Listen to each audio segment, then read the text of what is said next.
Facebook জুড়ে সবাই বলছেন তাহসান অবশেষে চাঁদের আলো খুঁজে পেয়েছে, কিন্তু আপনারা এটা চিন্তা করেননি যে এটার কতটুকু প্রভাব আমাদের সমাজের উপরে পড়তে পারে। স্ত্রী প্রথম তার স্বামীকে ছেড়ে দিল, ছেড়ে দেওয়ার পর একজন হিন্দুকে বিয়ে করলো। তার কিছুদিন পর স্বামী আরেকজনের সাথে বিয়ে করলো। মাঝখান থেকে মেয়েটা সম্পূর্ণ একা হয়ে গেল। এই মেয়ে বড় হয়ে কী শিখবে?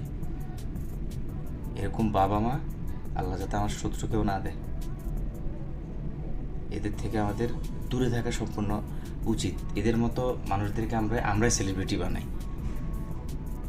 আপনারা যাদেরকে আইকন মনে করেন তারা অবশ্যই আপনাদের তারা যাতে অনুকরণীয় হয়, এরকম এরকম আইকন তো আমাদের বানানোর কোনো দরকার নাই। এরা আমার মনে হয় না এরা আইকন হওয়ার যোগ্যতাও রাখে। তাহসান, মিথিলা, এদের থেকে শেখার কিছুই নেই।